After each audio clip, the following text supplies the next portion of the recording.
In the last election, Mr. Chair, I was consistently number 22 in the surveys. Kahit anong survey. Paano nangyari yun? I will have the basis now to tell na hindi reliable ang surveys. Pero kung lalaruin nila yung politika, kamukha nung nangyari, ilang-ilang Marcoleta ang maapektuhan nun.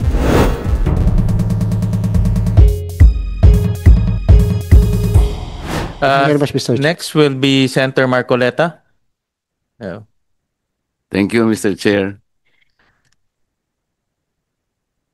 Chairman, your fiscal year 2026 proposed budget is only 11.8 billion pesos.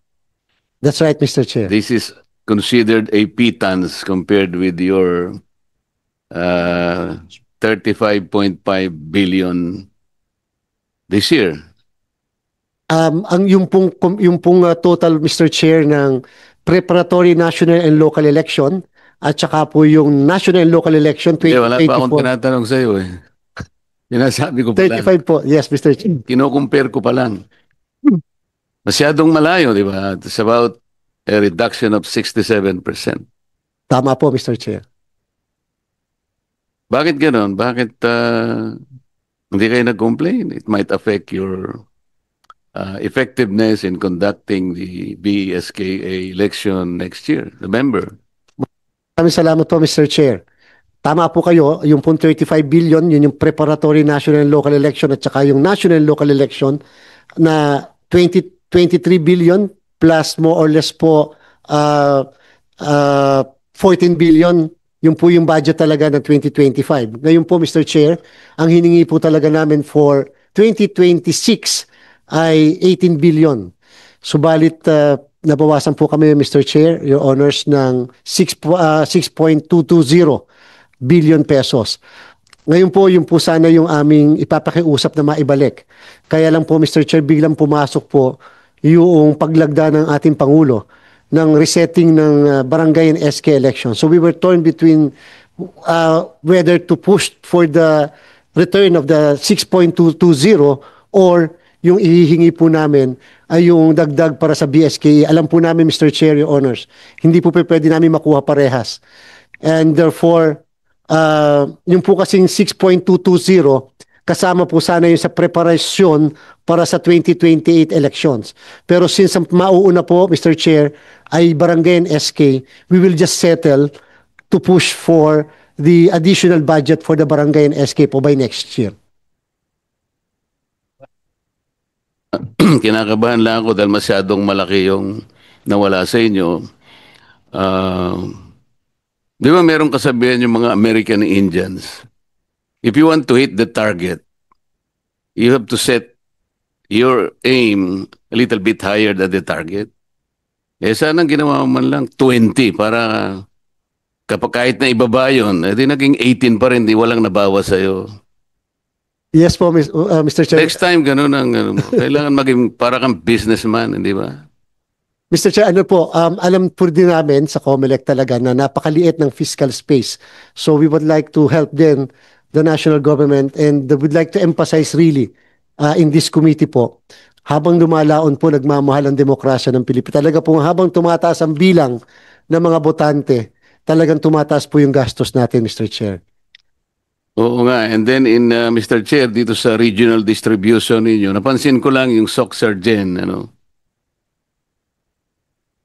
241.8 million in 2024. Then it dropped to only 89.7 million in 2025. The smallest share nationwide. Pero 2026, bigla na naman siyang lumundag sa 264 million. So from being the lowest, bakit pa ganun-ganun? What is the criteria in justifying this very, very erratic calculations? Maraming salamat po, Mr. Chair. Usually po based sa number of registered voters. Number 2 po based po doon sa staff contingent. Yan po naka-reflect po na amount na yan ay more on the operation side ng commission.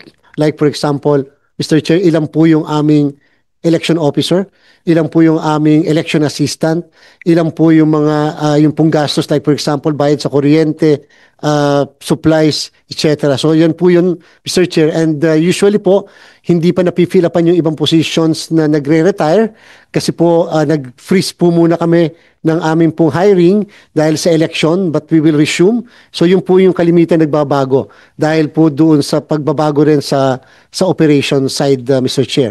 If I may, samantalahin ko po, Mr. Chair, yung pagkakataon na to na supposedly po ang aming pong dapat na proportion, one election assistant per 25,000 voters. Kaya lang po, Mr. Chair, sa kasalukuyan, nangihingi po kami ng dagdag sana na 800 election assistants nationwide sapagkat meron na po kami katulad sa Rizal. Almost 300,000 ang botante sa Antipolo at sa Taytay. Mr. Chair, dalawa lang din ang election assistants namin. So, yun po, mas malaki ng konti ang magiging budget kasi dahil sa population pero hindi po kami makapag-hire kasi wala pong creation ng opisina. So yun po yung kadahilanan, Mr. Chair, ng mga pagbabago ng amount. Thank you for that answer. Last question, Mr. Chair. In the last election, Mr. Chair, I was consistently number 22 in the surveys. Kahit anong survey. SWS, Pulse Asia, kung ano-ano pa. Minsan 32 pa nga eh. Katapos nung malapit-lapit na may naawa yata sa akin, bigla akong miraculously napunta sa 12. But that was short-lived. After 3 days, napunta na naman ako sa 22. Ba't nawala si Senator Sherwin? Senator Sherwin, siya yung consistent na hindi sorry, Senator Erwin pala. Siya yung consistent eh. Alam naman ninyo yun, di ba? Paano nangyari yun? Ang pagitan lang naman pala namin, number 6 ka o number 4 si Senator Erwin. Sa mga tweet, I will have the basis now to tell na hindi reliable ang surveys. Nakakapagbigay nga ng mindset which is not good for the electorate. Masyadong malayo eh. Sana man lang kung nasa number 11 ako. Pero in 22, consistently, in the last 6 months, pwede naman silang mag-survey, Mr. Chairman. I think they will do well in surveying kung ano-ano yung mga produkto natin na magkukumpara halimbawa para sa ating consumers. And our people will profit immensely from that. Halimbawa, SWS and Pulse Asia. Ano ang pinakamasarap na bagoong? Bagoong Balayan? Galing ata ng Batangas. Bagoong na Padas? La Union? O bagoong na Munamon galing sa Pangasinan? Yung resulta nun magiging credible kasi merong comparison. These are real products. Pero kung lalaruin nila yung politika, kamukha nung nangyari. So, Mr. Chair, the question is, will you not look into possibility of not letting the surveys kung ang pag-uusapan ay yung politika. Sa produkto na lang, okay. Sa services, ano yung magagaling na services ng ating mga companies.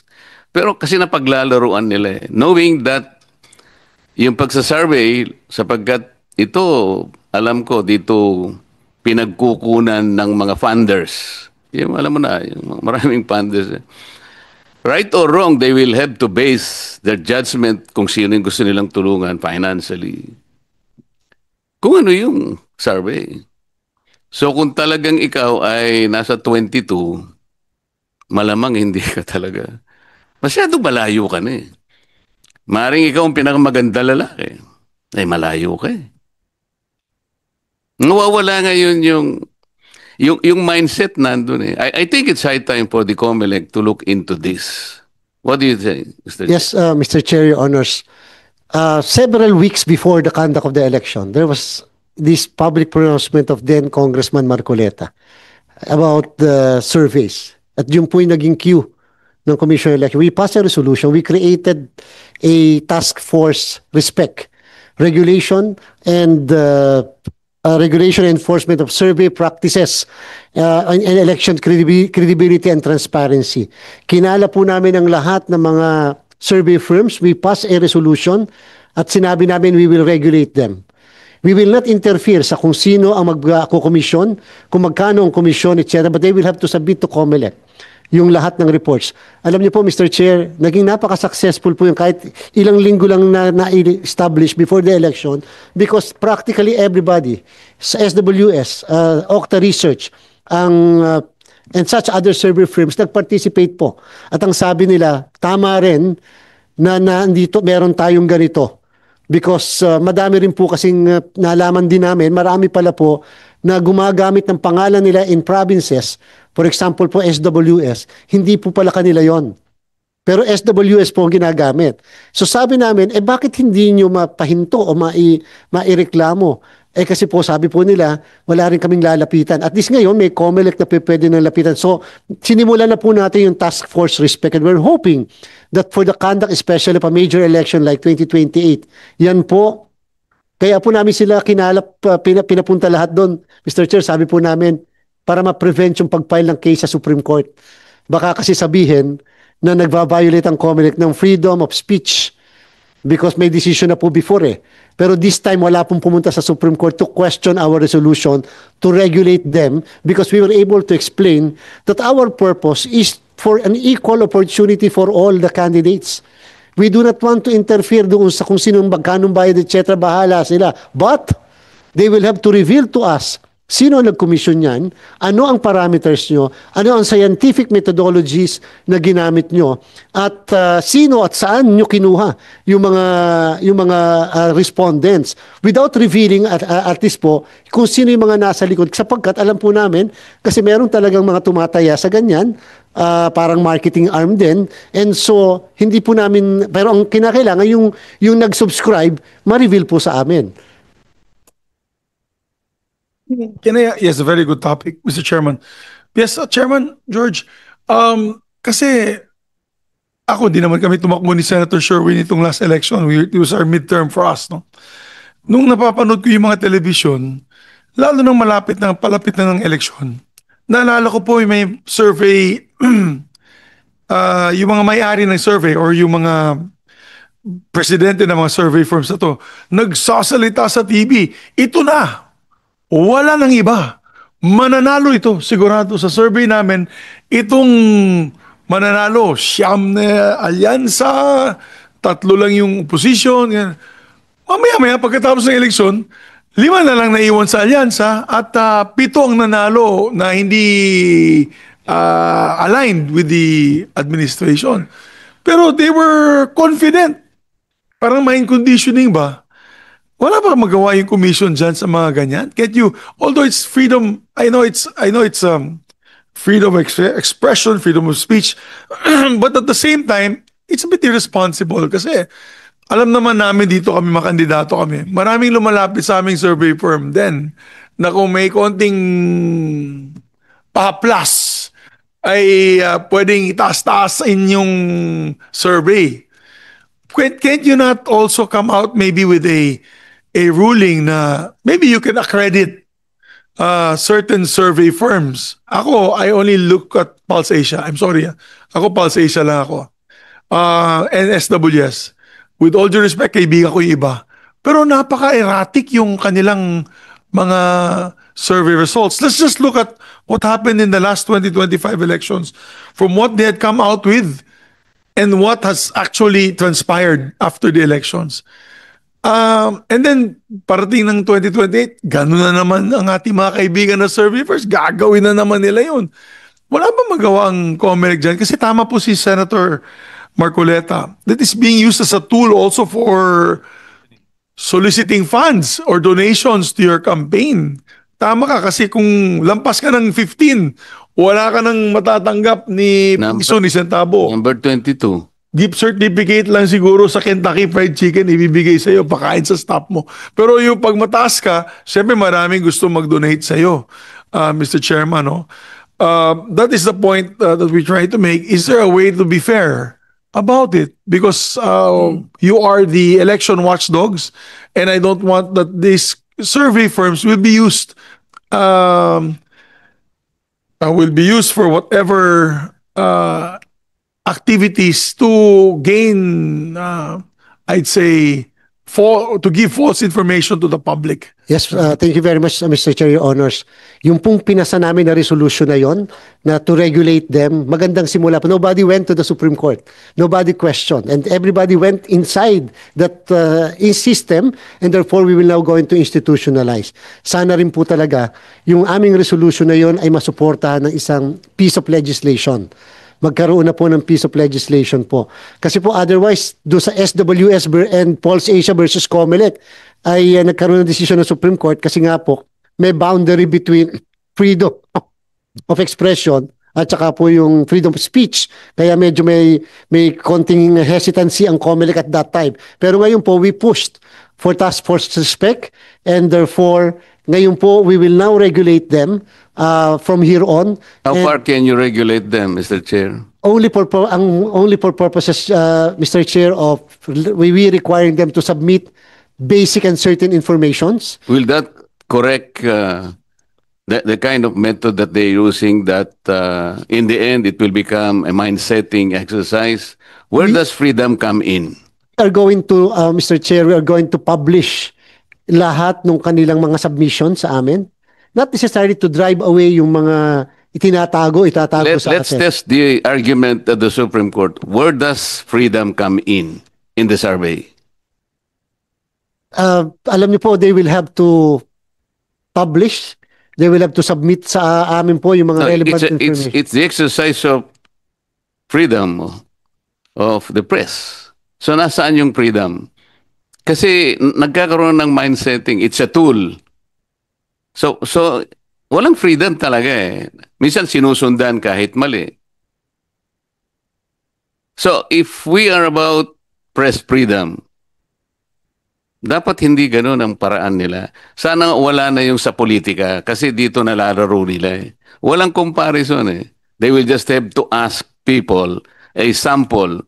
Ayoko namang puntahan yung kanilang scientific, palaging sinasabi scientific, kahit sabihin mo kanyang 1,200, 2,500 or 3 million ang sample mo based on the universe, doesn't matter eh. Pareho din eh, sabi niya. But the question remains eh. Number 22 ako consistently. Pagkatapos naging number 6 ako. How can you explain that? We fully agree that this cannot and should not be used for political purposes. Kaya nga po sana, ang gusto nating baka isang araw mapag-isipan ninyong mabuti sa Comelec, let us allow surveys, pero sa mga produkto na lang yan. Pagdating sa politika, wag mo nang pakialaman yan because you are toying around and you are playing with our people. Mahirap yun. I will probably say myself as Exhibit A. Talagang napakasakit noon eh. Alam mo niyo mga kaibigan, mag-uusap-usap kami. Magkakaibigan na kami, Mr. Chair, Mr. Chairman. Pagkatapos naming mag-meeting, pero alam namin kanya, very good material ka for senator, pero alam mo, wala tayong pag-asa, number 22 ka. Mga kaibigan ko na ito eh. Wala naman akong magawa because ang mindset talagang ilang Marcoleta ang maapektuhan nun. So, gusto ko sana, Mr. Chair, aralin din natin kung paano natin may sasakatuparan yung pagkuha ng... Hindi ko alam kung bakit kailangan kunin natin ang perception ng tao before election. Siguro Siguro 3 months before the election, wag na, bawal na. Kasi nga magkakaroon na ng mindsetting eh. Gagawa na sila ng paraan eh. Nandun kasi yung kita na eh. This is a multi-billion industry. Alam natin kung sino yung funders. Hindi nila gagawin yun nang wala silang kikita. Alam din nila, kapag nalagay ka sa first 6, halimbawa, sa survey, pipilahan ka na ng mga funders. Itong mga survey firms na to, alam nila ito. So para maiwasan po natin yun at magkaroon naman ng equal opportunity po yung most deserving candidates, bawalan na natin sila. Siguro, I don't know, we can start with 3 months before the actual election, wag na. Tapos na kayo, pinagbigyan na namin. Ang crucial po kasi dyan, habang dumarating yung election, nandun po yung ano eh. Tama si Senator Subiri. Huwag nila sasabi, ginagamit lang. Hindi po, nasa radyo sila. Sila po yung nagsasabi. At nasa mga magazine, nasa newspapers. Kapag hindi ka SWS at hindi ka Pulse Asia at gumawa ka ng sarili mo, hindi ka pa. But Pulse Asia and SWS, parang institusyon eh. Para bang kung ano yung pinrint nila, that is already the gospel truth. Mr. Chair, this is an undertaking na sana ay makita din ninyo. Definitely, Mr. Chair, we will definitely consider that po. Kung kinakailangan enhance namin yung aming pong present regulation, we will do that. Pag-aaralan na rin po namin yung 3 months before the election. That is a very good suggestion. But we will likewise provide the committee yung pong aming resolution so that we can provide the Office of the Good Senator, Mr. Chair, para po matulungan din kami. Maybe we can come up also with a piece of legislation para po hindi lang po COMELEC regulation, kung hindi may batas din to strengthen. Kasi po kung COMELEC regulation lang, sasabihin nila, usurpation of legislative prerogative. At least po kung may batas, then we will implement yung pong dalawang yon, pag napastrengthen natin, we will now put an end to this practice of influencing voters. Mr. Chairman. Yes, naalala ko si Senator Gordon was very active on that, remember? Si Senator Gordon was very active on that. Unfortunately for him, nung inawan niya yung survey firm, di na siya pumasok sa Magic 12 sa lahat ng survey. Hindi ko alam kung ayan ay common ground na mga survey firm na gawin yun. Pero ang akin lang po, Chairman, kasi tama yung sinabi ni Senator Marcoleta. I recalled this last election, 1 week before elections, sila naging spokesperson na. Iniimbita sila sa mga news outlets at social media posts na sila na mismo kumakampanya na.